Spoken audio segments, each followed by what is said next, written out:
Okay, so good evening, everyone.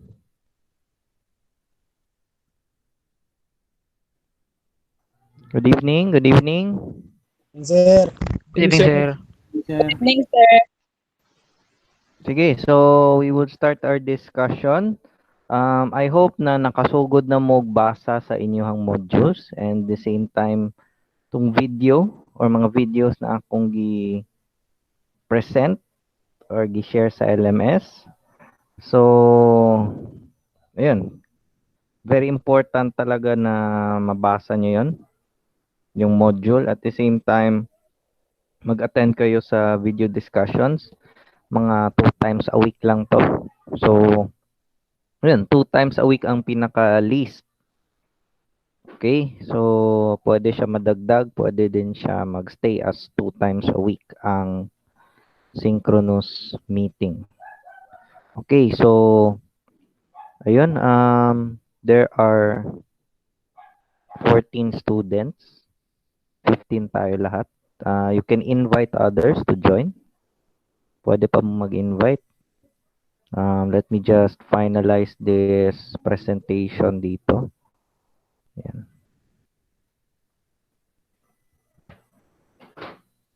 So, kung naamoy copy sa modules, you can also read it actually. So, actually halos pare-pareho lang naman talaga yung modules pati yung PPT na i-present na ako karon. Okay, let me just finalize this.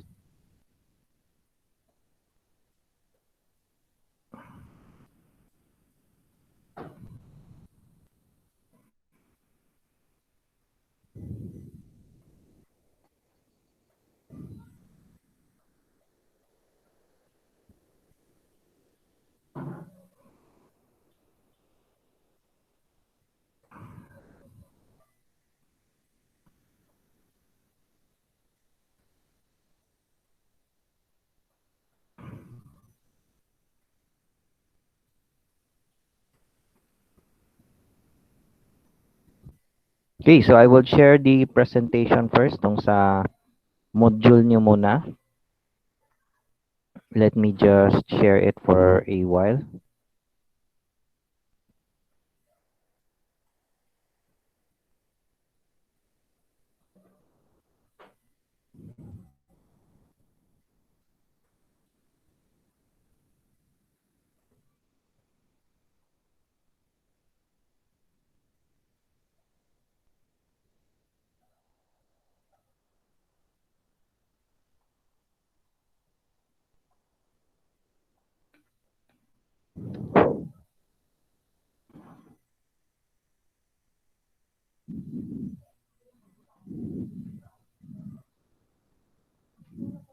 Okay, meron na ba kayo nakikita?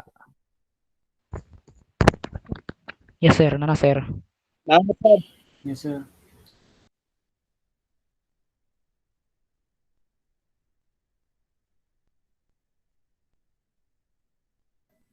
Okay, so let's start our discussion.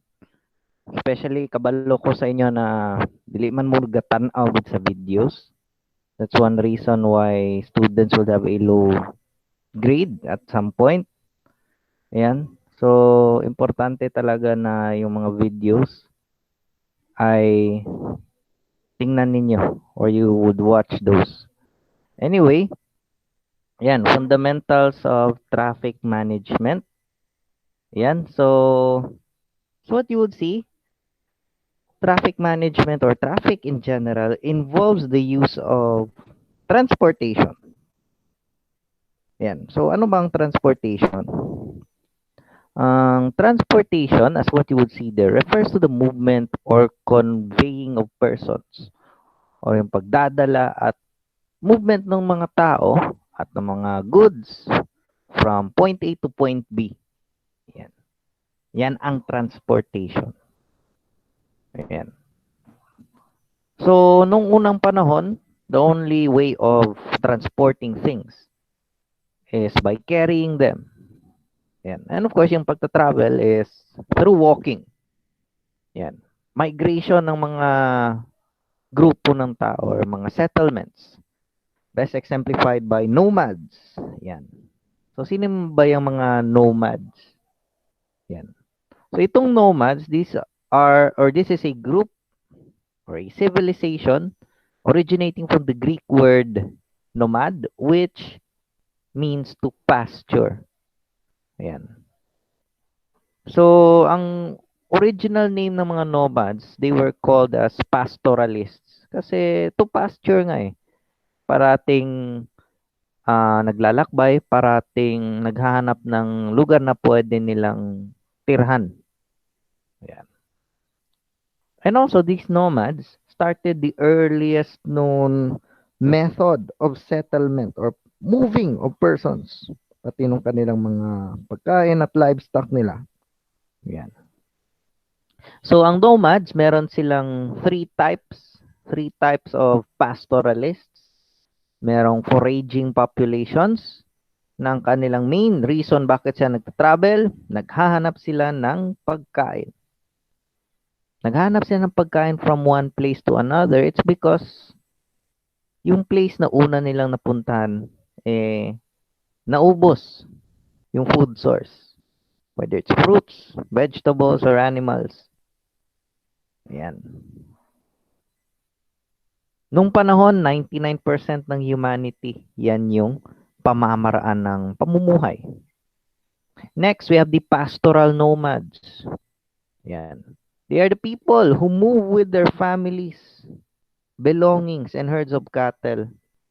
Ang kaibahan nila sa foraging populations is that itong mga pastoral nomads, dala ang buong pamilya pati ang kamag-anakan. While in foraging populations, pwede isa or dalawa lang sa pamilya ang naglalakbay. Next, meron tayong mga gypsies or yung mga tinker. Yan. They're similar with pastoral nomads, pero nakatira sila mainly at sea or sa mga bodies of water.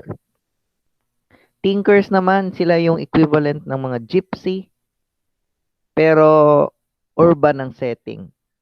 Naglilipat sila from one place to another, pero only in urban areas. Okay? So, yan yung history. Short background lang. Okay, so we would proceed to the next presentation, which is yung manpower, yan, or different kinds of transportation, different modes of transportation. Okay, so ayan, let me just settle this for a while. Ayan.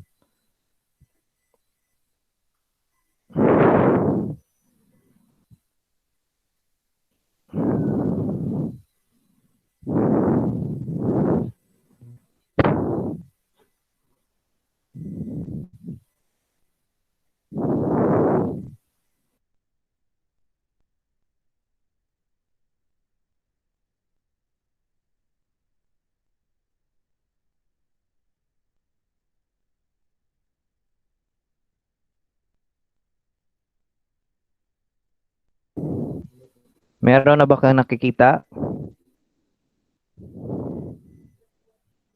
Naana, sir. Okay. So, let's go back.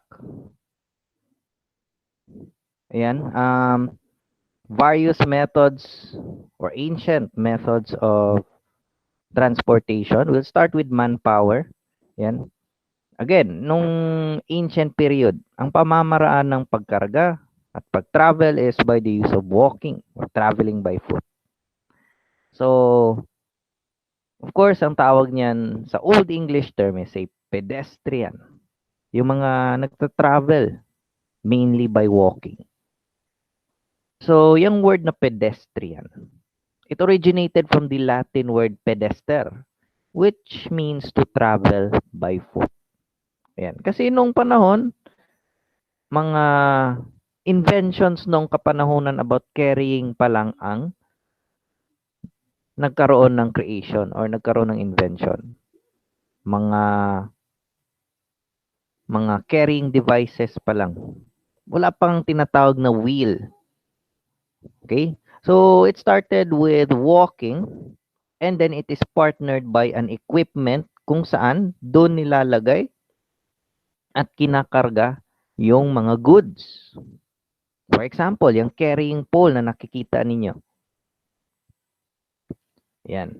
So, ang carrying pole, especially dito sa East Asian countries like China, Japan, even dito sa Southeast Asia, yan sa Indochina, it was used, and even up to this day, ginagamit pa rin ng mga naglalako in order to travel at the same time to carry goods. Yan. With the use of a pole and is balanced by the shoulder. Yan. Balanced by one shoulder and then yung goods are suspended on both ends para magkaroon ng balanse. Yan. And also it would minimize the heaviness ng binibitbit. Yan yung concept ng carrying pole. Nakikita niyan sa mga somehow yung iba diyan mga nagbabalot. Yan, yung iba diyan yung mga magtataho. Yan. So it's still being used up to this day, ang carrying pole. But it's one of the earliest methods of transporting goods. Yan. So next, we have the backload and thumb line. Ayan. So, ano yung backload and thumb line? Basically, yan yung method nila kung saan malaki at mabibigat yung mga binibitbit and with the use of a thumb line. Kanang basket na ay tali na kung saan ang tali is locked or somehow nagkakaroon ng resistance coming from the head, di ba? Makita ninyo kanang string dira or kanang rope dira, it's actually somehow being controlled by the head para ang backload or katong basket o ang iyang contents dili mabungkag and dili mabagsak. Next, sledge on rollers. Ito na yung early invention nila ng movement through rolling. Yan. Kung saan yung mga heavy burdens, they are being transported with the use of rollers. Dati mga logwood ra na giputol. Yan, mao nang ginatawag na roller. Kanang logs, kanang kahoy. Kung naay ginapatungan ang isa ka good o katong burden, nakapatong na siya sa isa ka sledge as what you would see kanang blue. And then, in order to move and secure the good from traveling, yan, na partner na nila, sledge na nakapatong sa napakaraming rollers. Yan. But it is somehow time-consuming at somehow unsafe at unstable due to the fact na may mga terrain talaga na mahirap mag-travel. So, the sledge on rollers, nagkaroon na ng groove sa kilid na in order to sustain its stability. Yan. Sunod, yung mga grooves na yan, naisipan ng mga ancient inventors na bakit di na lang nila i-connect ang sledge at ang roller. Ayan. So, yan nung nangyari. Wheels and axle in one piece, the axle is fixed by pegs sa ilalim. Kung saan yan na yung nagsimula ng pag-invent ng tinatawag na wheel and axle. Ayan. Okay. Next. We have sledge on runners. Ginagamit pa rin yan ngayon, especially sa mga snowy na lugar. Yan din ang naging method nila ng pagkarga at pag-travel, especially on snow. Sa sledge on runners, na ay mga animals. Yan. Commonly ngayon, mga dogs. Numerous number of dogs na sila yung maghihila ng sledge. And then meron silang snow runner. Or kanang murag somehow a brace sa ilalim. And then we have the travois as what you would see. Kung asa ang mga donkeys ug mga horses, guyuro nilang isa ka travois. Kung asa mga small number or limited number of goods or even mga maliliit na tao, for example, children, dyan nilalagay in order for their parents to travel. Yan. Next. Let's proceed to animal power.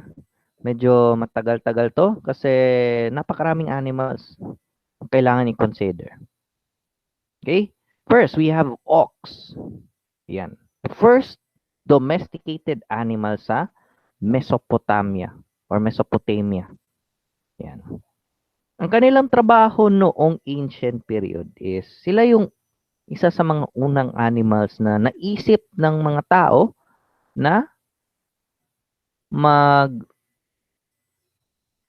mag-partner with a chariot. Kana mga karaan ng mga coaches. Kana. I think you're familiar with a chariot. Yan. Sila yung unang animal na naisip ng ancient period dahil sa lakas nila. But the thing is, yung speed nila at yung suitability nila for chariots is hindi tumagal. Then they found a much more slimmer alternative, yung reindeer, which was first domesticated sa snowy parts ng Russia, which is Siberia. Yan. Especially during the early years of Christianity. Yan. Reindeer ang nagamit dahil mas magaan sila at medyo may bilis compared sa ox. Then, dogs. It is the first animal domesticated, pero hindi nila kayang mag-carry or even di sila kaya mubira og heavy burdens na sila lang. And it would need more dogs or much more dogs to carry heavy loads. Yan. Sunod. You have donkey. Ang other term for donkey is an ass. Okay? First domesticated in Middle East, parang maliliit na versions ng horses. Yan. Which they are used to carry medium-sized goods on both sides of their body. Yan yung nakikita ninyo. Then we have the llama. Yan. The llama is the only New World animal other than the dog na nung ancient period capable of being domesticated at gamitin para sa transportation. Na tungod sa ilang power, especially sa ilang legs. Yan. Next. Next we have elephant. Ayan. Ang elephant kasi nagamit ng mga Carthaginians at ng mga Africans noong panahon in order to serve as an advantage sa mga horses against Romans. Dahil mas malaki, of course, ang elephant. Problema, kahit na mas malaki sila at mas suitable sila dahil sa kanilang laki, they are considered slower than horses.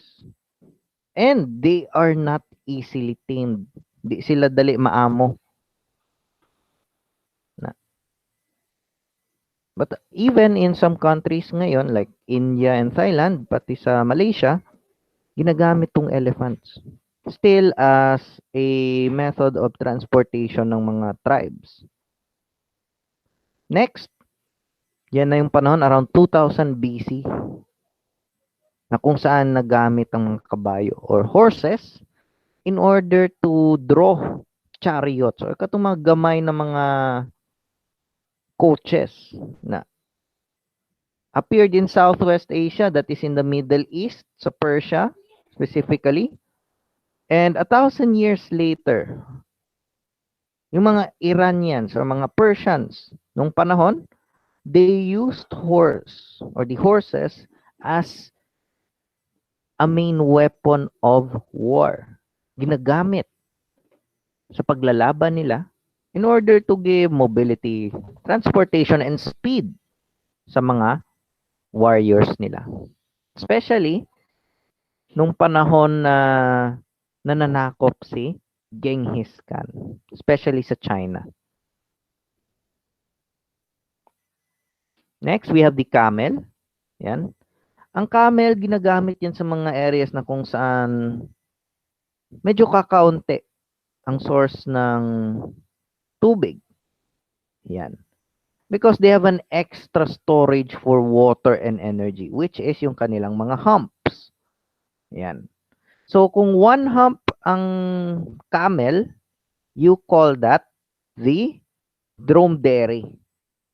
Okay? Dromedary camel is one hump. Common na sa Saudi Arabia or sa Middle East. While ang two-hump na Bactrian camel, nasa Central Asia. It's more nearer sa Europe. Yan. India and other places. Yan. More nearer sa Central Asia like Kazakhstan and other countries. Both used as transportation. Yan. Next, we have the yak. Yan. Yung yak, a long-haired type of cattle that lives sa mga higher altitude places, specifically sa palibot sa Mount Everest. Yan. Sa Nepal at sa Tibet. Yan. So, dahil sa kanilang capability to withstand cold weather and high altitude, silang naging primary animal used to carry goods and people, especially coming from high places, and then pababa. Okay? Next, after manpower, which is walking, pati yung pag-carry ng mga goods, and then after animal power is being used, let's proceed to wind power. Okay? Sa wind power, of course, naging inspirasyon ng mga ancient inventors ang mga birds, pati mga airborne creatures. Yan. With wings, of course. Like for example, the ancient Chinese kite na ginamit ng mga Koreans din in order to be an advantage in war. And of course, yung invention ni Leonardo da Vinci na hindi nagmaterialize beyond a full-scale mock-up, yung ornithopter. Yan. Kung saan naging inspirasyon niya ang mga bats, at the same time mga birds, in order for human to be able to fly. Yan. Next. Yung nakikita nyo yan, it's not really the Montgolfier balloon, pero yung konsepto niyan originated from the Montgolfier brothers. Yan. Kung saan gumamit sila ng helium. Currently, it's helium, but they used gases and filled it up on an airtight inflatable object kung saan they would be carrying people and goods. Pero it's a much more slower alternative kasi the same time rin mas madali silang manotice due to the large bulge ng kanilang balloons. Yung balloon din ang nagsilbing unang aircraft or unang air transport na ginamit sa giyera, ang balloon. Ayan. So you would see there, nandyan din yung rocket plane, early versions ng plane. Actually, the airplane was invented by the Wright brothers noong 1903. Yan. And yan yung nagsilbing inspirasyon ng ibang mga inventor sa buong mundo to push through sa kanilang dream na magkaroon ng mga tao na makakalipad. Yan. Other ancient inventions such as the glider and the airship. Itong airship noong 1920s hanggang 1940s, nagsilbing primary mode of air transportation. May concept sila ng balloon pero mas malaki at mas maraming goods at tao ang makakarga. Yan. But noong 1930s, nung nagkaroon ng insidente na kung saan yung pinakamalaking airship ay biglang nag-crash, biglang nagkaroon ng questions kung safe pa ba ang mga airships. So, that is the turning point na kung saan nagamit na yung mga airplanes. Yan. Okay, so yan. They're considered the inventors of the airplane. The Wright brothers, si Orville at si Wilbur Wright, noong 1903. Yan. They named their the place actually na kung saan sila unang nag-demonstrate ng kanilang flying machine is in Kitty Hawk. Okay? So, yung kanilang invention was inspired by Otto Lilienthal at sa kanyang glider, as what you have seen in the previous slide. Yan.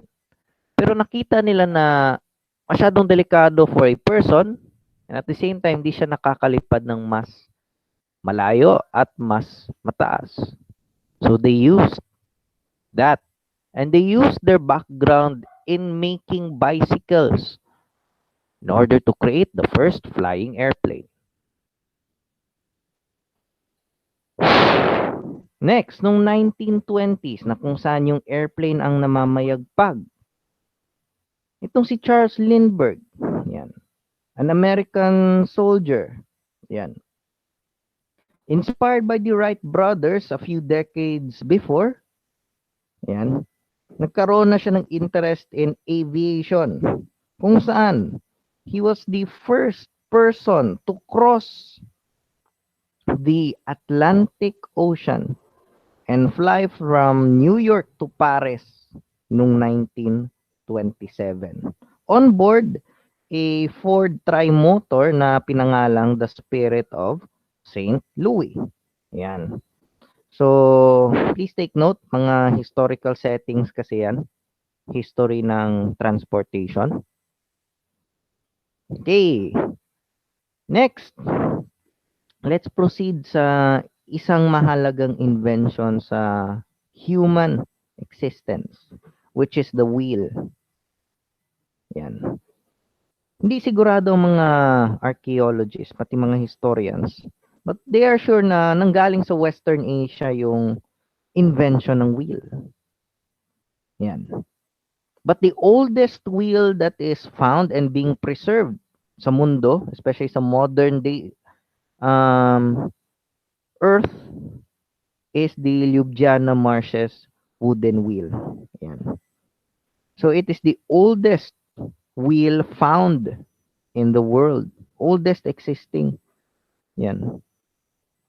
Ilang thousands of years na yan siya. And up to this day, still being preserved. Yan. Next na invention involving the wheel is the solid wheels on a fixed axle. Unsa ng axle? Mao na tong straight na, I think it's a steel or wood na nag-connect sa duha ka ligid on either sides and at the same time nag-connect to the body of the carriage. Yan. So this ancient cart represents the early step to development ng mga vehicles that are wheel powered. Yan. Next, the Sumerian chariot with flank wheels. Yan, yung nakikita nyo dyan na picture sa ilalim. 2400 BC nung una yan siyang namayagpag. Built of 3 pieces, and it is also much more durable at that time than a single wheel. Yan, o yung single piece wheel. Okay? Next, meron dyan yung Buick Quadrica. Yan. From Greece. It is connected through a carriage, kanang kaha mismo, and it was considered lightweight, which would add up speed during travel. Yung Quadrica kasi nung panahon, ginagamit yun ng mga royalty, ng mga mayayaman. Because during their time, it is considered the most elegant component of their carriages. Yan. So that's around 250 BC. Next, Italian Coach-Yo ng 1288. Yan, may wagon kasi. And then, connected yung mga wheels. The thing is, the front wheel is smaller. The back wheel or the rear wheel is much more bigger. Yan. Yung karwahe nila o yung mismong kanang kaha mismo, the coach itself is covered in leather and cloth. Yan. And then, wood na tong other components. Yan. That's what you would see there. Okay, sa ancient Rome, yan, I think you have seen this already or have read about this sa module. Yan yung Arcera. Yan. If you're familiar with the movie Year One, ito yung nagsilbing parang pick-up truck or dump truck nung panahon ni Jesus. Yan. But this time, it was in Rome, sa Italy. Kung saan yung Arcera ay ginagamit commonly.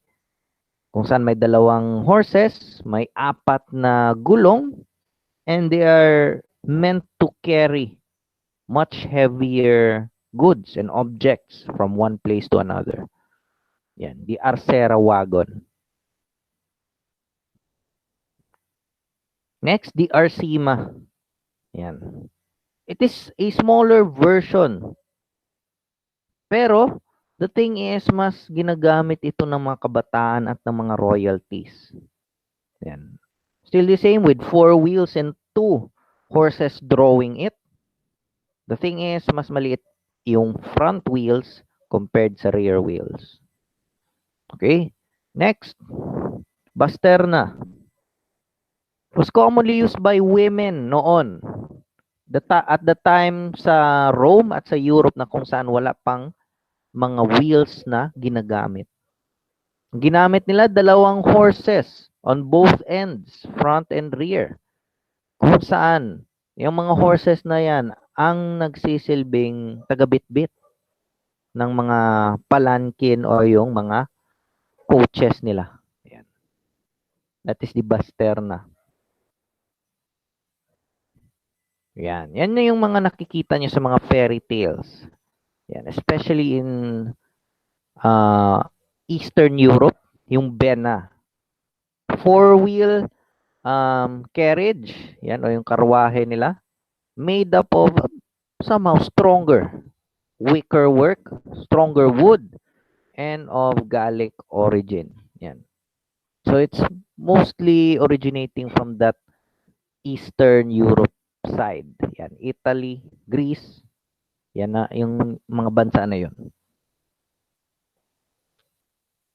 We also have the Carpentum sa Rome around 500 BC kung saan yung mga old wagons nila or mga carriages nila binalutan nila ng carpet. Yan. And of course, supported by only 2 wheels kung maliliit. Pag malalaki, 4 na gulong. Yan. And a certain number of horses that would draw it. Yan. Karuka. Ito yung ginagamit nila noon, especially nung mga early popes and early kings and queens. Yan yung ginagamit nila as a royal vehicle, a royal carriage. Yan. Yan yung karuka, especially in Rome. Yung carros naman is a poor man's version ng karuka, yung carros. Smaller, 2 wheels lang, used to carry a small amount of goods. Yan, or even 2 tao lang. The difference is it is commonly being drawn by yaks. Okay? Yung yak, mga malalaking animals. Yan, which made it a bit slower. Pero they could last longer. You have the cesium, yung panahon ni I think this is during the time of Alexander the Great at yung iba pang mga Greek gods. Itong cesium is commonly 2 tao lang yung maximum capacity. And it has 2 wheels, which is actually one of the early kinds of chariots. Okay? Yung ginagamit na mga transportation ng mga hari at ng mga reyna in order to fight or move from one place to another. Ginagamit rin yan ng mga knights nila sa kanilang mga kaharian. Yan. One of the earliest forms ng individual bicycle, yung pilentum. Yan. 2 steel wheels. Yan. With a brace, kung saan with the use of physical power ng operator, pwede niyang ma-move or pwede siyang mag-result into movement. Yan. Pero problema, wala na reverse gear. Okay? Mano-mano ang pag-reverse sana. Okay, and yan, plostrum, yung 4-wheel plostrum, especially nung panahon ni Jesus. Kung may additional silang mga resources like wood, pwede nilang dagdagan yung mga carriages nila noon to have a permanent roof, which resulted into the plostrum. Ayan. Then, the renda, especially sa Greece, ginagamit niyan for royal ceremonies by the Greek gods and goddesses. Ayan. Simple lang, pero balot na balot ng silk. Yan. Yan yung nagsisilbing cloth nila. And is being drawn by 2 horses on 4 wheels at merong kotsero. Yan, yung operator. Okay? And sarakom. Yan yung masasabi nating pick-up version or truck version ng renda. It's used to carry huge amount of goods. Yan, with the same base component sa renda. Yan yung parang pick-up or truck version. Okay, and tensa. The thing that is unique to it is that it is being drawn by elephants. Commonly elephants. Other instances, mga lamas. Okay? So, that is the tensa. Ayan. So, medyo matagalan lang tayo kasi history kasi yun eh. So, it's very important that we know the history. Okay? So, nalaman natin yung mga ancient forms of wind power, wheel power, pati manpower, pati animal power. Okay? So, I would just post another assignment para sa inyo ha. You need to research kung ano yung mga makabagong technologies ng mga sasakyan ngayon. Or basically, wheeled vehicles. Yung mga sasakyan. Yan, mga new technologies, anong mga makabago nilang mga inventions, mga makabagong system nila. Okay? So, my discussion for today would end there. Yan.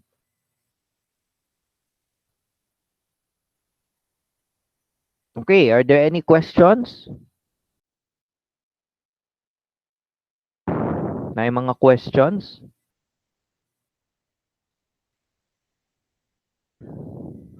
Sir, mga tanan ako, sir. Yes? About sa exam gani, sir, katutanan magawas ang kuan, sir. Katod gud tanan sir tong 42 pages sa kuno sir sa Yulo. Itong sa module. Yes sir. Wala pa toy labot tong nasa gisan nimo sir no. Nga kuan po katong mga Actually, video. halos lahat doon. Yan. So, that's the reason why you need to read and understand. Itong discussions ko na synchronous, dahil hindi naman to palagi, it's just to really explain yung concept ng bawat content and at the same time give you a chance to ask me questions about the topics. Okay? Okay na, Mr. Lerazan? Yes sir. Thank you sir. Okay, sino pang may question about the topics, kung ano yung nabasa nyo sa module? Na ba? Unahin muna natin tong history kasi importante tong history. Walang ngayon kung walang kahapon. Okay? So, just read your modules. Anyway, I will just get my questions sa exam coming from the video and the module. Yan, yung mga videos. So, you need to really watch those videos and read your modules. Okay? Wala na Joy questions, suggestions, Hi, sir. violent reactions? Yes. Clarify na kung sa activity gina mo, sir. Yes. Kung sa in a nutshell katong comparison katong enumerate ang characteristic driver sa drivers. Unsa to, Okay. sir? Onwards to namo, sir, no? Come again? Onwards to namo mga Oh, characteristic. Pwede. Actually, it's really your own word kasi parang sort of essay yan. Bantog ra, sir mo. Okay, sir, thank you. Okay. Sino pang may question? Are there any questions from the others? Okay, murag wala. So, I think that's all for this evening. Thank you for joining. Thank you sa inyong tanan. Hopefully by next meeting nato, I think it will be on either Thursday or Friday. So, yun. Just update sa ato ang group chat. Nabay taga 8453? Anyone from 8453 na code? Naa ba? Nay taga 8453 dire. Kay murag 8456 ang naa dire. Raise your hand na lang sinong 8456 ang code. Sino pa? 8456. Raise your hand kung 8456 ang code ninyo. Okay, so ayan, okay na. Sino yung ano naman? Sino yung nasa 8453? 8453. 8453. Katong 8453, wala pa tayo GC. Please include me. Yan. Katong 8453, I hope that you would include me in your GC para ma-update mo. Same sa na-update pod ang 8456. Okay? So, yun lang. Ang 8453, i-appeal ko sa GC ninyo. And then, standby lang mo for a few days because I would create a research assignment sa inyo, ha. Katong giingon nako mga new inventions and technologies sa mga sasakyan ngayon. Okay? So, hindi lang pwede yung ancient, pati yung karaan. Katong karaan nga history lang ato, ah. We must also learn ano yung mga makabagong technology, especially sa transportation. Okay? So, that is all for this evening. Thank you for joining and hope to still have another discussion with you on the next days. So, ayun.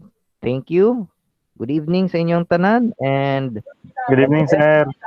mabuhay kayo kung kailan nyo gusto. Thank you, sir. Bye-bye, sir.